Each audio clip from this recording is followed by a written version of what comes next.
लाला। लाला शब्द सुनते ही आपके दिमाग में क्या आता है? लाला वो है जो वैल्यूएशन नहीं बट प्रॉफिट जानता है। लाला वो है जो सीड फंड राउंड्स तो नहीं बट एम्प्लॉयमेंट जनरेट करना जानता है। मेरे मन में लालाओं के लिए बहुत रिस्पेक्ट है। मेरा ऐसा मानना है कि लाला ही तो है जो देश को चला रहा है।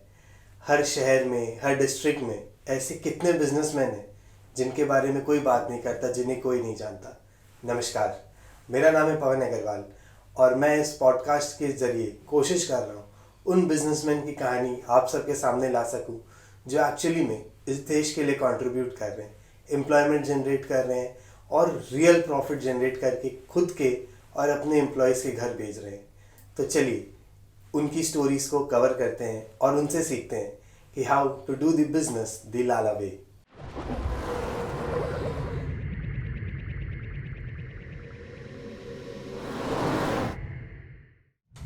आज मेरे साथ मेरे पॉडकास्ट पे है Ashish Agarwal. He is the director of Bhikharam Chandmal. 125 साल पुरानी कंपनी, कोलकाता में इस नाम को कौन नहीं जानता।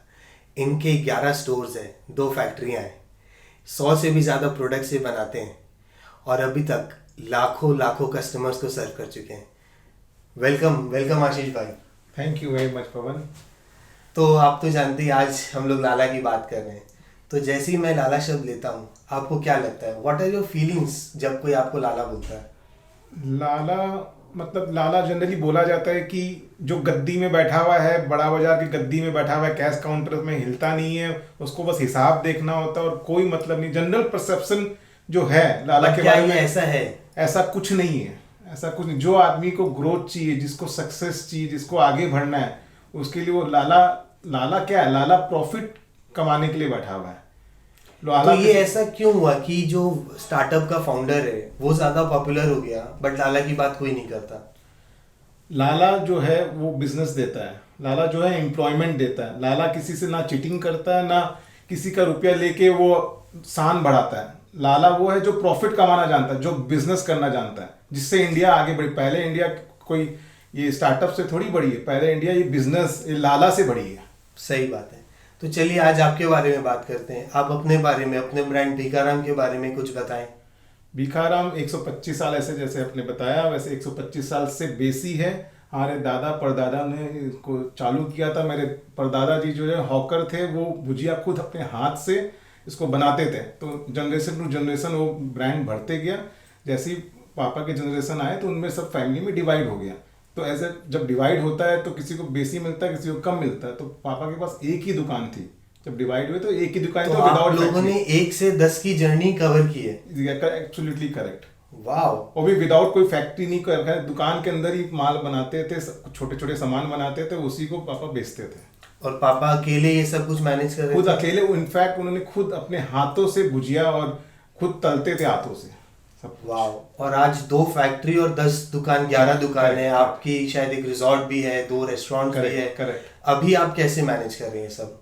देखिए, मैनेज तो आप खुद कैसे बढ़ना चाहते हो उस पर पूरा डिपेंड करता है कि आप लाला बन के, जैसे जो परसेप्शन है कि खुद कैश काउंटर बन गए, तो उससे कभी नहीं होगा। अपने को सिस्टम बनाना होगा, उस पर अपने गोल को कैसे पूरा किया जाए उस पर अमल करना होगा। तो आपने ये सिस्टम वाली बात कही, तो अभी भिकाराम चानमल किन सिस्टम्स पे कैसे रन कर रहा है? आप डेली फैक्ट्री जाते हैं, डेली स्टोर पे जाते हैं, नहीं जाते हैं? How are things? सिंपल है मेजरमेंट, सिंपल है ग्रोथ का। 2x ग्रोथ करना है भाई। कल 100 रुपए का माल बेचा, देखना है कि अगले साल 200 का माल बिका कि नहीं बिका। सिंपल फॉर्मूला एकदम अपना के रखा हूँ। कोई इसमें कोई एल्गोरिथम नहीं है कि ऐसे कैसे हो रहा है, सिंपल है। अच्छा, तो आप बता रहे थे कि 1 स्टोर से 10 स्टोर हुआ, तो अभी next what do you see? आप कहाँ भिकाराम को देखना चाहते हैं? देखना चाहता हूँ तो ग्लोबली देखना चाहता हूँ। जब मैं बहुत आगे का बात कर, अगर 5 साल के अंदर है तो मैं 5 साल के अंदर में 100 स्टोर्स अपने देखना चाहता हूँ all over West Bengal and east India. वाह। तो ईस्ट इंडिया की सबसे बड़ी कंपनी। अच्छा, पहले आप अपने प्रोडक्ट्स के बारे में तो बताएं। आप क्या क्या प्रोडक्ट्स बनाते हैं? प्रोडक्ट्स में अपने मेन तो आप जानते भिकाराम चानमल फेमस ही है भुजिया से। तो भुजिया हम लोग का मेन आइटम है। फिर हो गए सारे नमकीन उसकी जो है, और बाकी सब मिठाइयाँ, छेने की मिठाई, घी की मिठाई, काजू की मिठाई, मावा की मिठाई, जो मिठाई आप बोलेंगे वो मिठाई हमारे यहाँ अवेलेबल है। तो मिठाई की आप बात कर रहे हो आशीष भाई, आपको नहीं लगता अभी इन दिस ईयर 2022 बहुत लोग मिठाई से डेजर्ट में, जो इंग्लिश डेजर्ट है, ब्राउनी है, केक्स है, वहाँ शिफ्ट हो रहे हैं? तो इसके बारे में आपका क्या ख्याल है? Is this right, is this wrong, या इज दिस जस्ट इसमें नॉर्मल? कोई राइट रॉन्ग, पवन, राइट रॉन्ग कुछ नहीं होता लाइफ में वैसे भी। इसमें क्या, सिर्फ लोगों का टेस्ट चेंज हो रहा है, एक ये बोल सकते हैं। और लोगों के मन में एक गलत परसेप्शन एक तो आ गया, मैं फ्रैंकली बता रहा हूँ, गलत परसेप्शन आ गया कि बेकरी का सामान जो है वो हेल्दी होता है और मिठाई जो है वो शुगर लेवल बढ़ाता है। मतलब बट क्या बेकरी का सामान एक्चुअली में हेल्दी होता है? एकदम हेल्दी नहीं होता। सबसे मेजर इसमें है मैदा।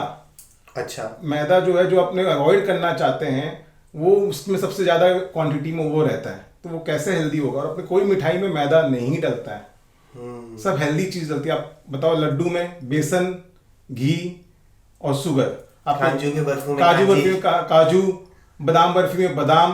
तो कौन हेल्दी हुआ? केक हेल्दी हुआ कि मिठाई हेल्दी हुआ? मैं जनरली देखता हूँ लोग बर्थडे केक्स में, केक जो डायबिटीज को केक अच्छे से खा रहा है, जैसे जैसे वो लड्डू काजू बर्फी का बात आ जाता है तो वो बोलता है मुझे जो डायबिटिक, मुझे तो शुगर है। तो आई डोंट नो, मतलब किस लिए? अब ऐसे ही ले लो समोसा और पेटीज के लिए लोग बेकरी में, मैं देख रहा हूँ लोग जा रहे हैं कि पेटीज खा रहे, वाह वेरी गुड। वो लोग को ये नहीं पता वो पूरा वेजिटेबल फैट से बन रहा है। अच्छा। विच इज मच मोर, मतलब हानिकारक देन हैविंग समोसा। मतलब समोसा में तो रिफाइंड ऑयल, आलू और मैदा डला हुआ है, बाकी उसमें तो वेजिटेबल फैट डला हुआ है, डालडा डला हुआ है, इसको अपने जनरली लोग बोल समझ सकेंगे, डालडा डला हुआ है। तो अच्छा चीज नहीं है, लेकिन ठीक है, लोग बोलते हैं कि भाई बेक क्या, लेकिन बेक उनको पता ही नहीं कि अंदर में बहुत सबसे केमिकल डाले हुए, जो 4-4 दिन पेटीज में आप कोई भी स्टोर में जाओ 4 दिन पुराने वाले मिलते हैं, 3 दिन पुराने मिलते हैं। हमारे समोसा तो देखो आप, गरम गरम आपको हमेशा सामने मिलते हैं, फ्राइड होते हुए मिलेंगे। बिल्कुल।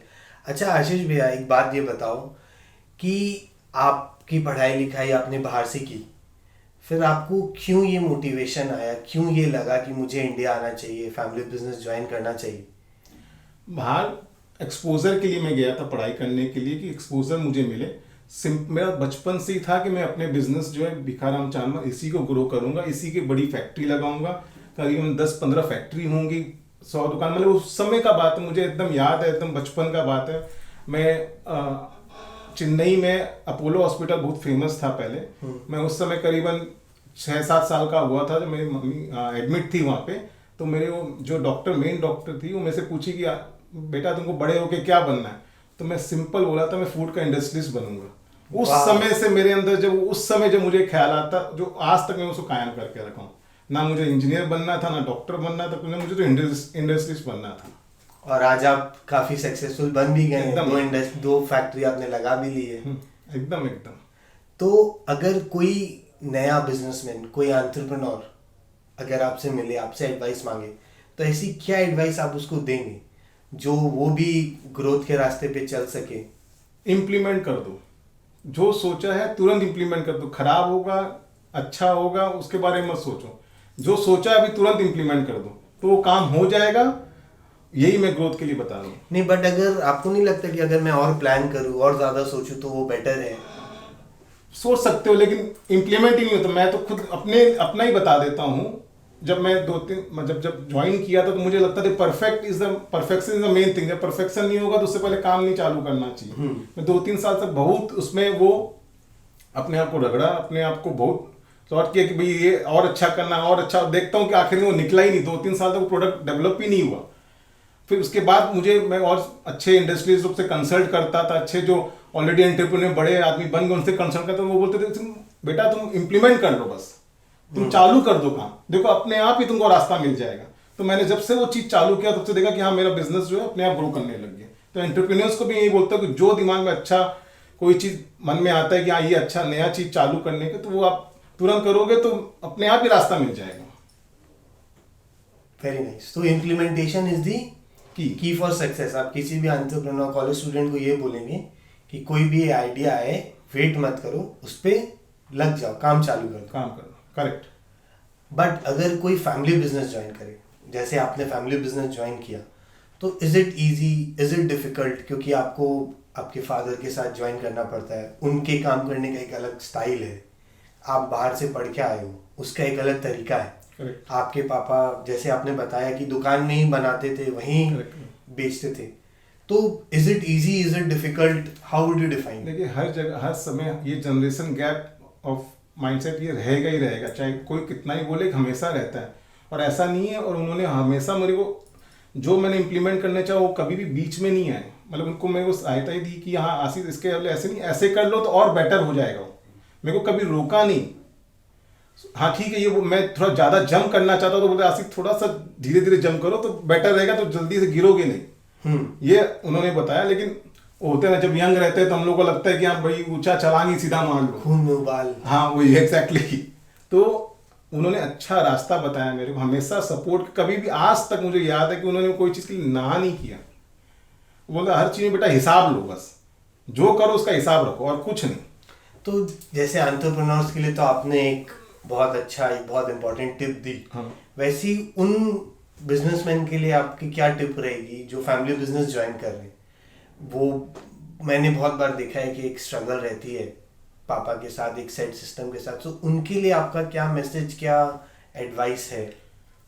सिंपल है कि रुको मत, ये तो पक्का बात है, रुको मत। चाहे फाइट करना पड़े, चाहे कुछ करना पड़े, रुकना नहीं चाहिए। अपना जो गट फीलिंग है उसमें कायम रहो, वो खुद समझ जाएंगे। फिर चाहे पापा को कन्विंस करना पड़े, हाँ, या मैनेजर को कन्विंस करना पड़े, जो भी करेक्ट, करे, बट रुकना नहीं चाहिए। एकदम रुकना नहीं चाहिए। जहाँ रुक जाओगे वहीं दिक्कत, उनको लगेगी। चाहे गलतियां हो तो गलतियां से सीख लें, बट करेक्ट एकदम करेक्ट।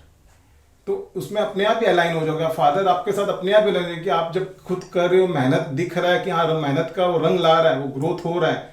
सिंपल है, ग्रोथ कैसे हो रहा है भाई? मेजरमेंट पैसा से हो रहा है भाई। आज अपने 1 रुपया कमाया, कल आप 2 रुपया कमा रहे हो, यही मेजरमेंट हो जाए। आपके फादर खुद देखेंगे कि हाँ आपके स्टाइल से, आपके सिस्टम से, आपके तरीके से आपको 1 से 2 हो रहा है, तो उनको कोई दिक्कत नहीं। वो धीरे धीरे अपने आप ही अलाइन हो जाएंगे कि हाँ 10 आदमी नहीं 20 आदमी रखना है। जैसे आज मैं रखता हूँ कि भाई 10 के बदले 20 रखना है, तो मेरे फादर बोलते हैं भाई देख के रखो। तो भाई आपको मेजरमेंट दिखाना कि भाई 10 से 20 आप रखे हो, तो 10 से 20 आपका रेवेन्यू हुआ कि नहीं हुआ।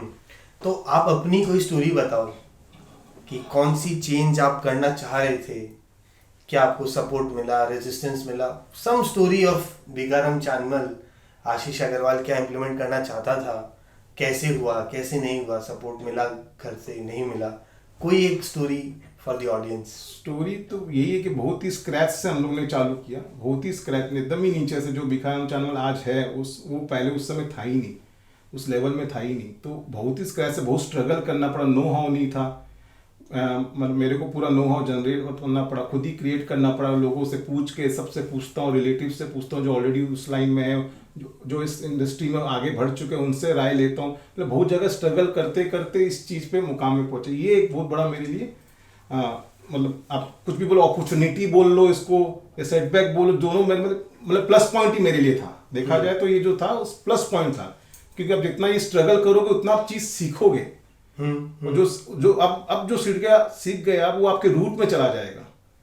करेक्ट। वो आपके जब रूट में चला जाएगा ना, तो आपका ग्रोथ जो अपने आप होने लग जाएगा। फिर आपको कोई दरकार नहीं पड़ेगा, मतलब कोई हेल्प का और कोई सपोर्ट का। तो आई एम श्योर जर्नी जैसे आप बता रहे हैं इजी नहीं थी, तो कोई एक पर्टिकुलर डिफिकल्ट टाइम्स या कोई एक उससे रिलेटेड कोई कहानी, कोई message that you want to share? Difficult तो था, एक चैलेंज था जो आप बताना चाहते हो? What was your learning from it? बहुत बड़ा चैलेंज था कि फैक्ट्री हमारी नहीं थी। दुकान के पीछे ही हम सामान बनाते थे, सारा मेरे फादर बनाते थे। और ग्रोथ उस समय मुझे एकदम सामने। आपके पापा खुद बनाते थे? शुरू में इनिशियल स्टेज में खुद ही बनाए थे, बहुत बार बनाए, मतलब हेल्प भी किए, बनाए भी है। तो उस समय मुझे लगता था कि अपॉर्चुनिटी इस इंडस्ट्री में बहुत बड़ी है। अब उस समय पैसा नहीं था कि इतना हम लोग कोई फैक्ट्री ले करे, तो वो एक बहुत बड़ा स्ट्रगल था मेरे लिए। मेरे को याद है, मैं रोज 2-3 जगह देख के आता था। तो आपने कौन सी ईयर में फैक्ट्री लगाई? करीबन 15 साल पहले मैंने लगाई, मतलब समझ लो आप 2000 क्या होगा, 15 साल पहले। 2007 2007-8 के बीच हाँ, में आपने फैक्ट्री, तब आप एक्टिवली इन्वॉल्व थे बिजनेस में? उस समय जो फैक्ट्री लगाई तब बस तुरंत ही मैं खुद ही परचेज करने गया था फैक्ट्री खुद में। मुझे फूड पार्क में अलॉटमेंट मिला, मैं वहाँ पे परचेज किया एकदम, और लड़के परचेज किया। उसकी बहुत बड़ी स्टोरी है, तो वो भी एक मेरा। बताएं वो स्टोरी बताएं कि वो फूड पार्क वालों ने अलॉटमेंट दे दिया था, फिर उन्होंने कैंसिल कर दिया। तो बहुत ही हम लोग फिर टॉप मैनेजमेंट। क्यों कैंसिल क्यों हुआ था? वो लोग ऑल ऑफ द सडन बोले कि मुझे इतना बड़ा अमाउंट चाहिए, तो भाई आप पैसा लेके तो घर पे तो नहीं बैठे हो ना बड़ा अमाउंट कि भाई आज आपने मांगा तो भाई मैं आपको तुरंत दे दूं। तो we need certain time to give you money, that big money. तो मनी मुझे इकट्ठा करने में टाइम लग गया, तो उन्होंने वो उस समय देखा कि इन्होंने नहीं दिया, तो तुरंत उनको अपॉर्चुनिटी मिला कि इनको कैंसिल कर दें, क्योंकि उस समय डिमांड बहुत थी। तो डिमांड, तो उन्होंने देखा कि दूसरे अच्छे आदमी और उनको ज्यादा पैसा दे रहे, तो वो चीज हम लोगों ने लड़के वो चीज फैक्ट्री को, लैंड को हम लोगों ने लिया। तो चैलेंज जैसे भी जब भी आया, you fought it, right and then you won over it. Right. Super. और फैक्ट कम से कम मोर देन 100 जगह हम लोग देख के आए फैक्ट्री के लिए, मतलब इतना मैं दौड़ा हूँ मतलब फैक्ट्री लेने के लिए। और बहुत छोटे रूप से भी फैक्ट्री चालू किया था, अब वो धीरे धीरे करके आज हमारी वो 60-70 हज़ार स्क्वायर फीट की फैक्ट्री बन गई है।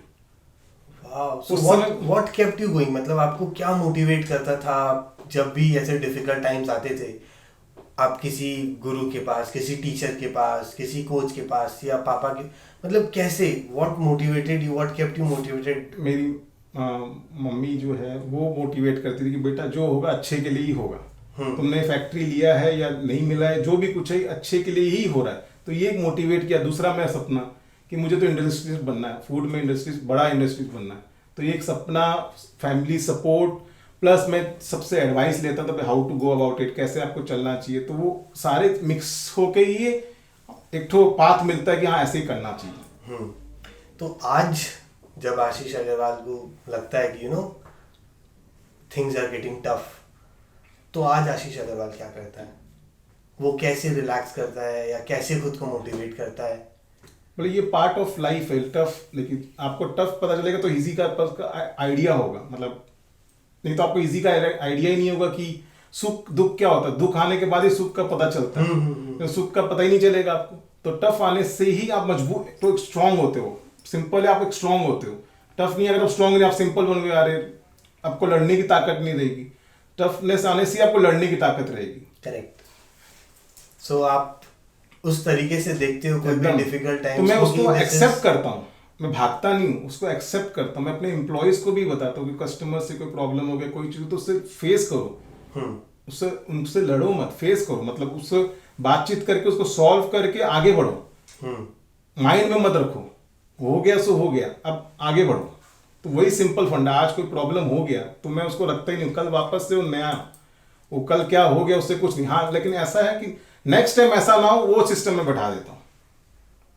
नेक्स्ट टाइम ये प्रॉब्लम ना है, नेक्स्ट टाइम ये सिचुएशन ना है, कोई भी काम को लेके, वैसा मैं सिस्टम बैठा देता हूँ। वाह, सुपर। तो जैसा आपने बोला कि आप ईस्टर्न इंडिया की सबसे बड़ी फूड मैन्युफैक्चरिंग कंपनी बनना चाहते हो, सो अब वो रास्ता आपको कितना दिख रहा है, उस रास्ते पे आप चल रहे हो, so what are you doing about it? वो रास्ता पाने के लिए, वो मंजिल पाने के लिए अभी आप क्या कर रहे हो?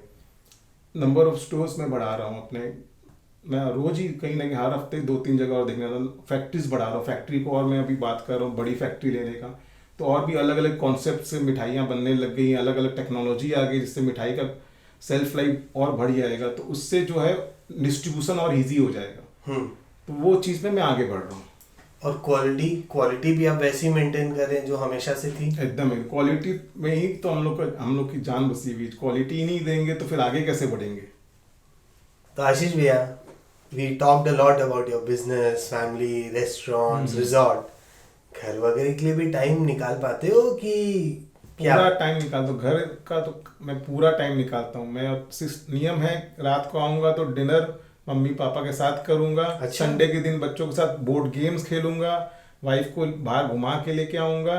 ये सब चीज़ मैं करता हूँ। सुबह जिम जाता हूँ, सब कुछ मैं अपनी लाइफ में करता हूँ according to the priority I give. सुबह मुझे पता है कि मेरा हेल्थ जरूरी है तो मैं जिम जाता हूँ, फिर बिजनेस जरूरी है तो बिजनेस करता हूँ, रात को मम्मी पापा को टाइम देना है तो वो देता हूँ। इनफैक्ट बोर्ड भी बच्चों के साथ कभी कभी खेल लेता हूँ।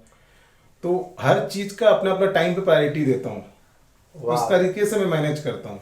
ग्रेट। किसी एक अपने बिजनेस को प्रायोरिटी नहीं देता हूँ, मैं हर चीज़ को अपने अपने लेवल पे, हर जगह पे जहाँ जो इम्पोर्टेंट है उसको प्रायोरिटी देता हूँ।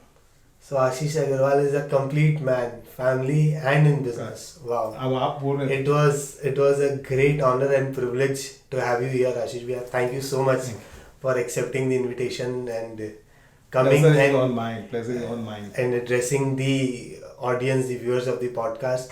And really, thank you so much for joining us here today and watching this. I hope you learned a lot about the brand Bikaram Chanmal, about how it was made, and about the man behind it. Thank you.